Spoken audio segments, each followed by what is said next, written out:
प्रधानमंत्री ने घोषणा करी थी कि 3 काले कानूनों को खारिज करके एमएसपी को कानूनी गारंटी देने के लिए एक समिति का गठन किया जाएगा।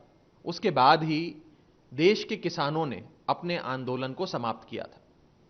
उस आंदोलन में जिसमें सैकड़ों किसानों ने कुर्बानियां दी और एक लंबा संघर्ष लड़ा, लेकिन जिसका डर था वही हुआ। सरकार ने एक ऐसी कमेटी बनाई है जिस कमेटी में भारतीय जनता पार्टी के सपोर्टर, उनके मेंबर और 3 काले कानूनों के सबसे बड़े सपोर्टर, समर्थक, वोकल सपोर्टर्स को इस कमेटी का सदस्य बनाया गया है।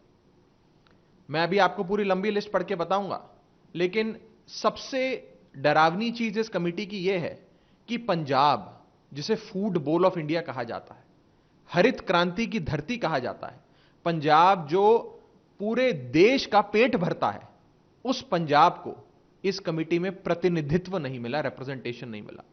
सिक्किम और उड़ीसा को गवर्नमेंटल रिप्रेजेंटेशन मिला है इस समिति में, लेकिन पंजाब को गवर्नमेंटल रिप्रेजेंटेशन नहीं मिला। यह बहुत ही अचंभे की बात है और इससे सरकार की नीयत साफ होती है कि सरकार एमएसपी को कानूनी गारंटी देने में बिल्कुल भी गंभीर नहीं है। मैं आपको बता देता हूं क्या क्या सदस्य इस समिति में शामिल हैं।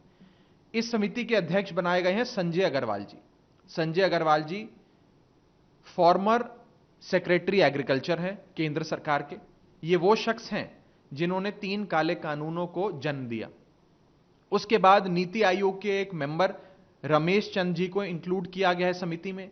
ये वो शख्स हैं जिन्होंने ये 3 काले कानून ड्राफ्ट किए। उसके बाद किसान संगठनों की भी अगर हम बात करें, लोग देखिए किन किन को शामिल किया गया। कृष्ण चौधरी जी सदस्य हैं, ये भाजपा के मेंबर हैं। प्रमोद चौधरी जी सदस्य हैं, ये आरएसएस के भारतीय किसान संघ के राष्ट्रीय कार्यकारिणी के सदस्य हैं। गुणी प्रकाश जी को सिलेक्ट किया गया है, जो काले कानूनों के हिमायती नहीं रहे, सिर्फ उन्होंने खट्टर साहब के उन बयानों का समर्थन किया जिसमें खट्टर साहब ने कहा किसानों पे हमले होने चाहिए।